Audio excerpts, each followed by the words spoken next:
people on both ends. We can't just cater to one end of the argument. Who's doing that? But if we keep getting mixed up here.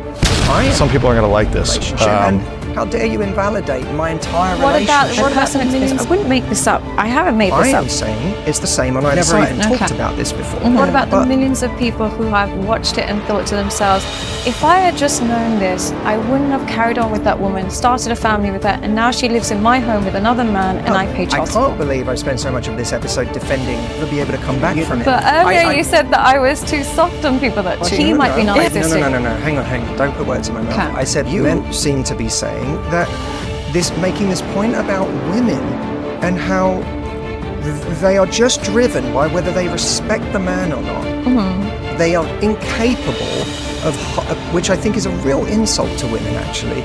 They are incapable. But not women cheaters. It's a different So component. cheaters aren't women anymore? No, we're female cheaters. Female cheaters is different to women. I don't draw a distinction. I'm talking about female cheaters. You're saying female cheaters are fundamentally different from male cheaters because a female cheater will look at a guy and say, if you forgive me, there goes my respect for you. And I am saying that is massively insulting to women's ability cheating women's ability to... Well, cheating women are still women. Yeah, I know. But it's a subgroup. Who are women. Because look, if I'm saying a blanket statement of women don't appreciate forgiveness, then I wouldn't be in a relationship. I required forgiveness from my partner many times for our relationship to work. The way you speak about people who cheat is like they're the Antichrist and they'll never be able to come back from it. But earlier you said that I was too soft on people that cheat. No. I said they're wrong. And we should call it wrong. That's what I said last time. We should call it wrong. I'm not calling it wrong on the women's side. I'm saying it's wrong on all sides.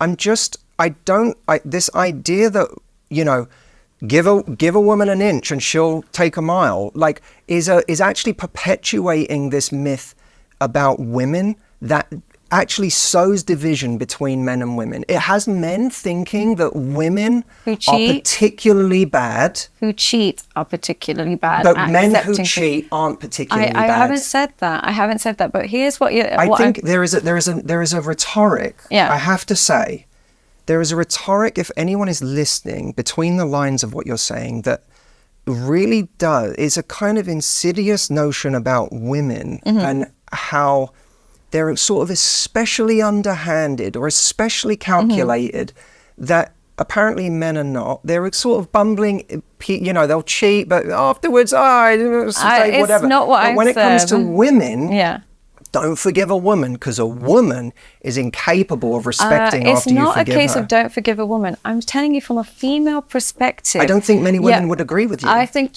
look, here's the thing. Cheating women have come to me and told me this, that they cheat again and again. I get this experience from cheaters. But I don't think that's all cheating women. I don't think that's all women who cheat. You might not agree with that. But me personally, in my personal experience, I wouldn't make this up. I haven't made this up. But what I would love to believe that once you forgive a woman for cheating, she is so apologetic and she never does it again, men or women. Reality, here's what I would say about forgiving. Yes, you might think it's a martyrdom act. Me personally, I don't think that, but you might think it's a signal of martyrdom. For me, a signal of strength. In a loving relationship. Okay, in order for me to be in a loving relationship, and from what I see, love has to be reciprocal, and it has to be based on the idea of respecting each other outside in their absence. Your definition of love is, I love you, so I'm going to make it work. My definition of love is, my love on you is predicated on the fact that you respect me in my absence. Without that reciprocity, we don't actually have love. We have one person attached to another person who is not reciprocating that love.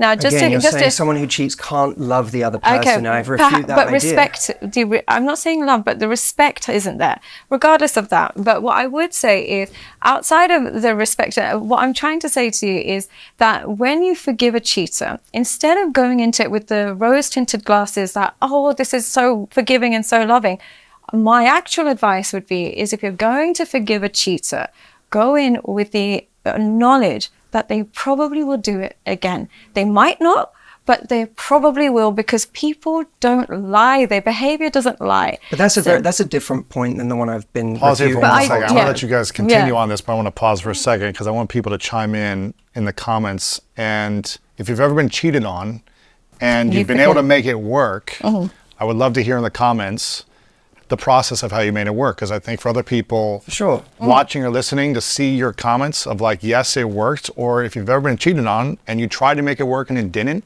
share that as well. Yeah. And also, if you're a man or woman, share if you've been cheated on and if you believe you can respect or love, or both, the person again after they've cheated on you. Or if you've cheated on someone,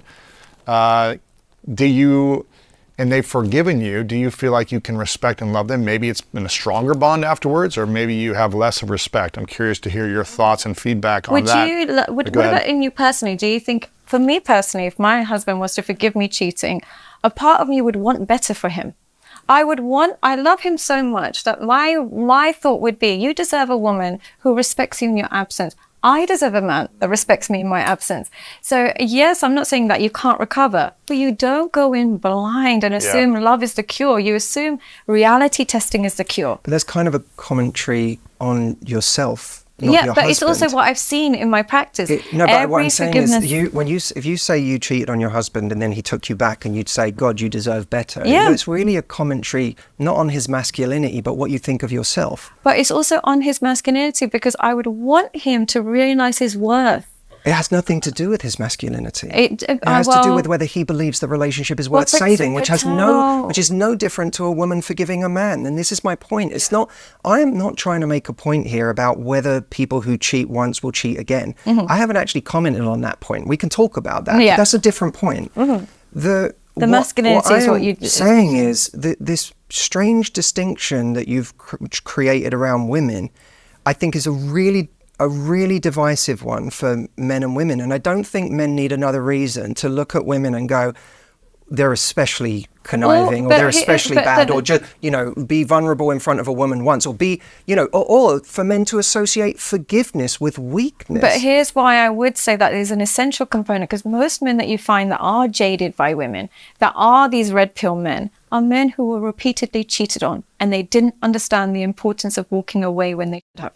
I would argue the men that are jaded, because they're saying that I did forgive. Exactly. And is that what you're saying? That's what I'm saying. Because when you look at the men that are in these comments and that are furious, or the ones that really hate women, they didn't get there by beautiful women that were submissive and loyal to them. They got there because they had one cheating woman and they gave her forgiveness and forgiveness. The message to those red pill men is what you've experienced is no different to what gets experienced on the other side. Yeah. So your enemy is not women. Yeah. Your enemy is the kinds of people who continuously disrespect you and betray you. And the red pill community, the target is on women, and you're helping them. But let me ask you on both sides before we go on there. If someone cheats once and then they have a conversation, man or woman, and they have a conversation, they found out, the partner found out, whether they told them about it or they found out through some other means. Someone told them, or they found a message, whatever. And they say, you know what? I made a mistake. I'm really sorry. Man or woman. Yeah. I want to try to make this work. I love you. I respect you, but I faltered. Maybe my emotional needs aren't being met. Maybe you are gone all the time. Whatever it is. Whatever excuse. There is no excuse. But there's an explanation sometimes. But there's some type of explanation. Hypothetical. And say the man or woman says, you know what? Obviously this is not okay with me. I'm going to take some time to process this, and eventually they forgive them. Let's say this happens. Maybe 6 months goes by, a year, a few years go by, but then the same person cheats again. Let's just hypothetically say, should you forgive again? Or is that the time when you should say, you know what? I love you, I appreciate this relationship, but I have more respect for myself, man or woman. And this isn't work for me. You've crossed the boundary multiple times now. We've communicated it. We've tried to work on it. It's not, if you're doing this, should the person stay after being cheated on twice? I'll let you start with that. I again, to be clear, I'm not even saying you should stay if you get cheated on a first time. At no point in this conversation am I saying... Isn't that a sign of bravery and forgiveness and compassion, according to your earlier discussion? No, I don't think I said that at all. I said in a relationship... Anyone has the right to decide either to leave because of their boundaries and it's been violated and I'm not interested in staying with someone who's betrayed me in this way. Or I believe that there is something really important here worth saving. I happen to believe that this transgression is not going to occur again based on the conversations we've had. it's going to take me a long time to heal and to work through this, and you're going to have to be a massive part of helping me work through this, but I am choosing to do that. What I said is that for the person who comes from that place, not the I'll never be okay if I'm on my own, so I'm going to stay, but when it's coming from that place, that's a brave act. But I also don't judge for 1 second anybody who says, you cheated, I'm out. I don't, this is, I couldn't have been more clear on this. So if someone cheats a second time, then with anything in life, if someone on that scale is enacting multiple betrayals, you have to say, on what basis do I really think this isn't going to happen again? Right. I was convinced it wasn't going to happen again the first time. But what I'm curious on what basis about, would I... with all the noble qualities that were assigned to the person who forgives in the first place, like let's say it's a man forgiving a woman. Some people. Yeah, let's say it's a man forgiving a woman and he had all those noble qualities of bravery, it's not a lack of masculinity, it's forgiveness. Why do those qualities disappear if she's doing it again? Why is it still not an act of bravery, still not an act of nobility? Why is it still not a signal of how much the relationship means to them? Of course, as evidence mounts that this person doesn't mean what they say, when they say that they've done the work to make sure this never happens again, it becomes more and more of a fantasy. The idea that what you're saving is, you both see the relationship the same way. That illusion of they've changed, they've done the work, has been massively eroded. And that you might be able to, the first time round, you might be able to convince yourself, and they might be able to convince you that there is something fundamentally different this time. But of course, with every other time it happens, it starts to turn on us to say, well, there's a pattern here. And if I ignore a pattern, then I'm going to likely pay the consequences. For me, the reason why I was so strict the first time is because if they had sex a one night stand, absolutely I agree with your statement. But if it's it doesn't matter if you had the affair once and then 5 years later. But if it was a 6-month affair, that means 6 months of continuously betraying. Right. It wasn't a one-off betrayal. So that is a pattern by the time you figured it out. By the time you find a partner cheating, it's not their first day. Yeah, you're saying if there's an Yeah, affair yeah, for one, it's that's not the different. first- Yeah, I don't think just that's saying what one. we were But ever generally talking about. speaking, We were just talking about the generally concept speaking, of cheating. the concept Yeah. of cheating, when the person cheats, it's very unlikely you find out the first time. There's been That a it's been pattern. going on for a while. That's why, Yeah. to me, it doesn't make a difference if you forgive the first time or the third time. The behavior is going to continue. That's what you're saying. Because the first time you caught them We're wasn't the insinuating first like time if that they they just had had sex and that was But, it. but, Yeah. but some people cheat once. Yeah. on a one night thing, on a one night stand, Yeah. Cool, or whatever one affair. Whatever. I mean, Yeah, there yeah. are people For me- there are people One that night- transgress one night in cheating. Fine, all one- of life. Cheating doesn't live in a special category of like everything else is Fair. Yeah, like the cheating is just one other way we screw up in life, right? It doesn't live in a different category than everything else in life. And people they make mistakes in life, and there is this like with everything in life, we have to have a relationship with it that says I am capable of making a mistake once. And again, I'm not defending cheating. Yeah. That's not what I'm here to do. Yeah. I'm just saying that in life, we have to say that we're capable of making a Yeah. mistake once. Otherwise, we're all screwed. You're And screwed. I have to yeah. imagine there are mistakes you've Yeah. made that you made once and gone, I'll never make that mistake again. I But certainly here's have. my key with cheating or forgiving any behavior: expect it to happen again.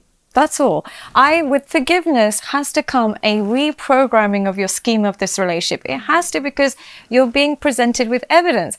Now, it would be naive of me to go back into the relationship saying this person is incapable of doing that same behavior again. The better thing for me to do is I totally forgive you, but now I'm going to be aware that you have a capability I didn't know you before. Chances are you might do it again. But my goal is now to forgive you, hope that you don't, but be prepared if you could do. That naivety of just forgiveness and love conquers all doesn't actually exist in the real world. What happens in the real world is reality conquers all.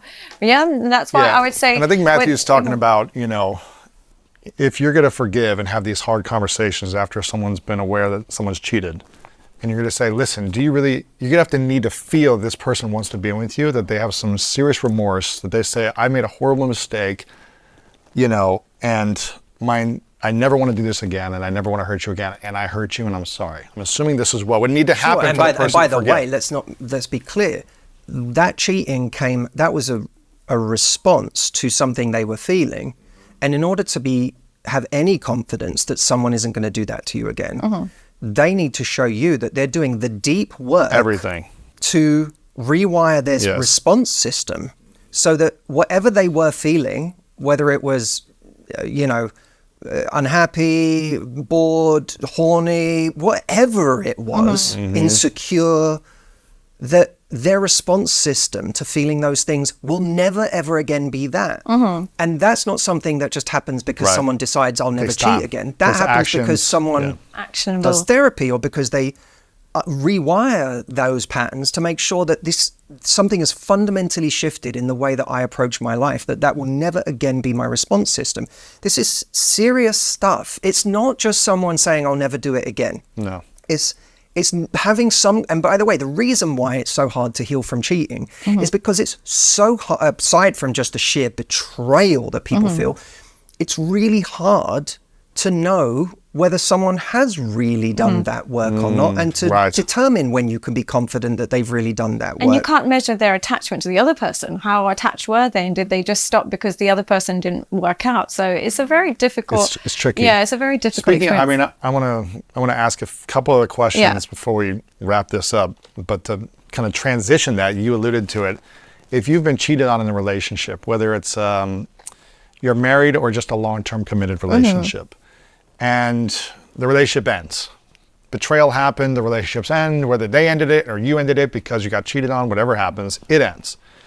How can, like you said, how can someone start to heal after they've been cheated on so that they can set themselves up for a healthy relationship the next time around? Like we said earlier, I think having those difficult conversations with your partner to understand what is their coping mechanisms when things go bad. Some people, when things start to go bad, their coping mechanism is to outsource love and affection from another person. That's just what they do. They have a backup plan.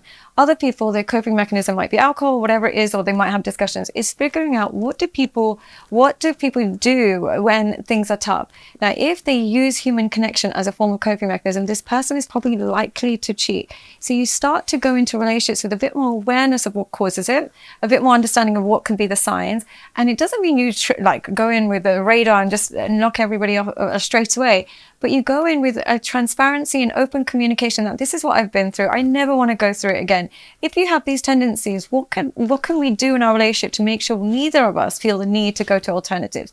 Or you might decide both of us do have a need for alternatives. How do we create an open conversation about that? I understand in this day and age, expecting no one to ever cheat in a million years is difficult. I understand that. But how do we manage whatever our boundaries are? How do we speak about it and manage it in a way that neither of us is blindsided by the other's behavior? Yeah. Okay. Hi guys, don't forget to join my Patreon, where not only will you get exclusive information and videos every single week, but not only that, you can ask me a question anytime and there's no limit to how many questions you can ask. So to subscribe, just click the link below. Okay. Matthew, how was would you? Was the question, how do you heal if you leave, or how do you heal if you stay? the relationship ends And you're starting a different relationship with someone? You're single for a while before you get into the next relationship, I guess. How do you heal? Before you've met someone, or once you've met someone? Before you get into the next relationship, how do you heal, or how do you go through a healing process so that you can get into a new relationship without the, I guess, traumas of being cheated on before? I think understand that that's, for some people, that really takes time. It's not an overnight process of just trusting again. It's that you have to grieve for the version of you that believed in this relationship and that came to this relationship in good faith, that you had a mutual understanding of what was acceptable and that was violated and that you were betrayed. And that there's this is where, once again, self-compassion comes in, because you're grieving for that you that believed in that relationship and thought that it would last and thought that it would remain beautiful in all of those ways. And that actually that part of you that believed all those things was in many ways the best part of you. It wasn't the worst. It wasn't the most foolish. It wasn't the most desperate. It was the best part of you that believed that. and someone did something to betray that, and to really grieve for that part of you. I was betrayed, and I got so hurt in the process, and I deserved so much better than that, especially the way I was showing up in that relationship. Mm-hmm. You know, I think sometimes we look at ourselves and how we were in a relationship and we think we were fools, but actually we saw what we were capable of. We saw how we could love, and how Doing we our could, best or whatever. how yeah. we could loyal show we up are. for someone when we loved them. Yeah. And that's beautiful. That version of us was betrayed doesn't take away from how beautiful that version of us is, and how beautiful that version of us will be for somebody else who has a different character or shows up differently in the relationship. But I think that's the beginning of healing that. Do you think someone who's been cheated on, if they don't process and grieve and heal, and they jump into another relationship too quickly, they don't heal within that process, do you think they're more likely to get cheated on again if they don't heal that in them? I don't know if we haven't grieved for that part of us, and we haven't had that compassion for that part of us and really felt it, then we might miss a connection that we can make with ourselves during a time like that. When you've been hurt like that, it's like a beautiful time to make a connection with yourself that maybe I feel like those wounds give us an opening to really like make friends with ourselves and show up for ourselves, and that builds a stronger connection. Some people go into like self-hate though, you know, during that time. Like, how could I be so stupid? Yeah, and how did I do that? And they just exactly. But that's the blame. self-loathing. That's the blame. Yeah. That's the blaming, and But you're saying there's an opportunity for you to really reflect connect and with connect. yourself and to show up for yourself as a safe and loving force. And when we do that, and we nurture ourselves through the process of healing, we'll find ourselves naturally next time around being more protective of ourselves, because we go, God, it took me so much to take care of myself and to nurse myself through this pain that I'm going to be really conscious about who I allow into my life, Right. because I want to this person I've been protecting for the last 6 months or a year deserves goodness. And if you don't make that relationship, make that connection with yourself in that time, then you may not feel connected to yourself enough to protect yourself next time around. So now you might put yourself in the way of people that don't represent that goodness. Yes. And instead of seeing that I shouldn't put myself around a person like this, we simply go, I just have to monitor them as much as possible, because I need to make sure I'm hyper vigilant all the time and constantly checking whether they're hurting me like Yeah. the That's last not good person. either, though. Yeah. Being Which isn't, hyper- because we want to be able to relax in a You're relationship. just creating more trauma for yourself. Yeah. Yeah. I'd love to hear people's thoughts on this. The biggest reason why. What do you think, Lewis? So what do you think about man. forgiving cheating? We didn't get your opinion. Shoot, man. Well, before I share that, I'd love to hear people's thoughts Yeah. on the biggest reason why they think relationships fail. You guys shared both of your thoughts on that, and then also kind of your perspective on cheating. I asked you guys that in the comments already, but add to that, what was the biggest takeaway from this so far? For me, I think I just think it's really hard. I think you have to be willing. You have to be such a person willing to think about consciousness in a different way, and you have to see something in the other person, if you've been cheated on, that fully believes that they won't do it again. And so you have to say, okay, I'm willing to let go of this ego or this lack of self-respect that maybe I'm feeling, or lack of this betrayal that happened. I have to be willing to forgive or let go, or transform my emotions and my hurt from this in some way, and say, I believe in what they're saying in front of me, that they're fully remorseful and sorry, and they're going to show me a different level of respect every single day until I believe it fully. And that's going to take time from the other person. So I think that's the only way it can work. If someone has some type of consciousness that's like, wow, okay, and they can also, some people are going to like this, if they can also say, maybe I wasn't able to, maybe I wasn't showing up fully. You know, maybe I was gone too much, or maybe I wasn't having the emotional conversations, or maybe I wasn't present and looking it's in a her eyes, dynamic. or whatever it was. Yeah, there's a dynamic. Not saying it's okay that this happened, but how can I show up to make sure that, or what conversations do I need to have so that we're more in alignment? You know, maybe I've been lacking intimacy myself, whatever it might be. I'm not saying it's okay for the actions to happen, but say, well, how can I show up differently? And I don't know, I think it's possible. I think it's highly unlikely, and it's hard to do. I think it's hard to do for two people to say, I really want this. I'm going to be conscious. I'm going to stick to new standards myself. But I think those that do it probably have the most beautiful relationship. Yeah. Because they've been through some of the hardest stuff, and they've overcome it. Then they could create this like incredible bond of love, trust, respect at a Especially if different both level. of them feel like there was something they were doing wrong. Yes. Then they can fix that wrong. And I think if they could do that, it's either like the 1% that can do that might have the best relationship ever, but you need both parties to be equally to able to do that. invested. Yeah. Yeah, I met people actually a couple weeks ago where this happened and they divorced. And they took 2 years apart. They barely saw each other. They just dropped the kids off in the corner. Drop off, no contact.